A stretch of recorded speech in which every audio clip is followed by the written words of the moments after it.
And under these showroom conditions where the light is coming right from the top, you can see the way the light actually travels over the car. Now if I was taking a shot of this, when there's a really nice close shot that I can take showing all these lines and the shapes, including the wheel, look at the exposure difference between the bright area and the dark wheel. Now this can cause a problem.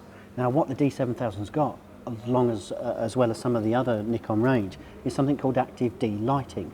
Now this is all to do with contrast and ranges in contrast. So what it does, it allows, through clever computer programming as it were, is it takes the shadow areas and adds a bit more detail in, but it also recognises there's highlights in the frame too. It says, well, hang on a minute, we need some more details in there. Now, this isn't a magic wand moment. It's quite subtle generally anyway, even on the top setting. But let's have a look and see how it copes with this lighting, shall we? So I've already set the camera up on the tripod. I'm doing an upright shot to cover some of the wheel and the bodywork itself. Now I'm using a mid-range aperture.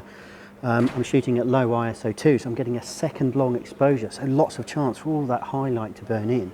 Now on this shot, I've turned active D lighting off, so let's just take a quick shot. I'm using self-timer as well, 2 seconds. And that's already pre-focused. Hit the shutter. As you can hear, that was a second long.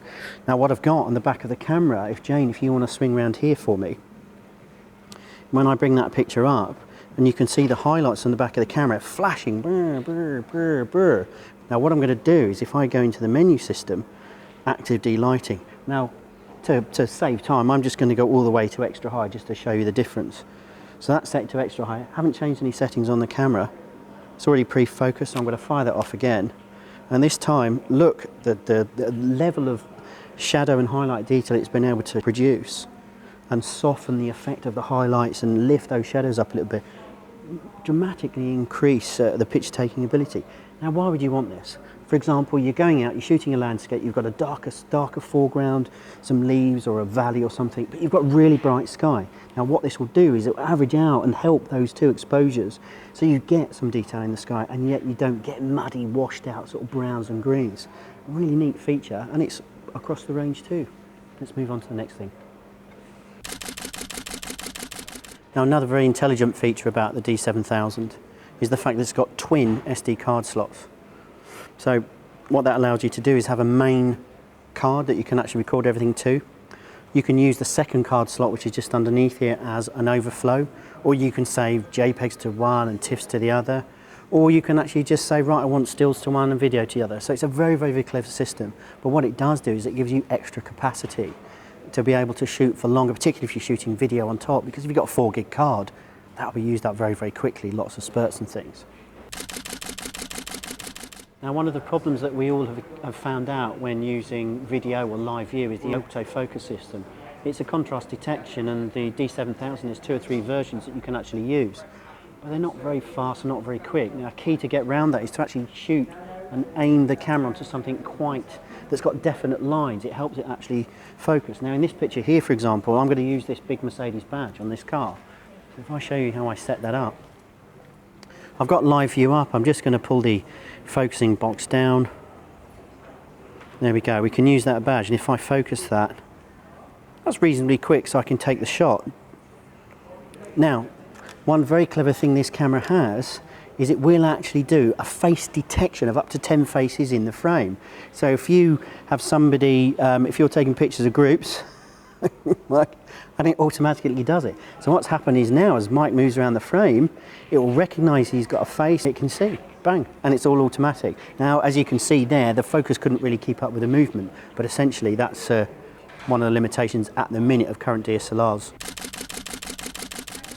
Now to sum up the D7000, well, let's start with the bad sides, because let's be honest, there's not many of them. It's a £1,000 plus camera, so it makes it quite expensive for anybody, particularly in this financial climate. But is it worth it? Well, to me, the cons really do outweigh any sort of negative side of the camera itself. This machine is built to be customised, to be used and to be abused, really.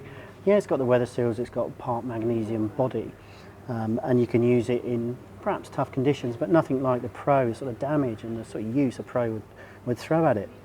But this thing is built to be fine-tuned. It's built to produce the best image quality possible from the sensor, from the DX, as Nikon call it, APS-C as most others call it, sensor itself. It's fast, at 6 frames a second, it's got incredible ISO range, And the image quality from this camera at 100 ISO all the way up to about 6400 ISO is absolutely incredible, particularly with the high ISO noise reduction on coming into the higher ISOs. But at 25,600, yeah, okay, the images have definitely got grain and you can see that, but it's still pretty impressive as a bit of kit. So with the accessories, with the lens range that you can actually add to this camera, and for the price, it really does need decent lenses on it, by the way, because that sensor is very, very particular. I think if you put cheap glass on it, I think you'll end up disappointing and actually seeing the problems with the lenses. So with that in mind, with the good weight, the size, the price, the fact that it can be used for practically any application, through from fast sport through to quality landscapes with decent primes or fast zooms themselves. It's a very competent camera, and I think it's a bit of a giant killer. You could argue that D300S, I think this probably outperforms it in a good few ways. And that really only leaves the full frame cameras that can really top it. So certainly in terms of the Nikon range, if you're looking at a camera and you want to build your creativity, expand your photography horizons and actually go to the next level, the D7000 really does take a lot of beating, even from competitors like the 7D, which is a little bit more expensive still, particularly with the high ISO ability of the camera itself. So from my point of view, highly recommended camera that I'd give easy an 18, 18.5 out of 20.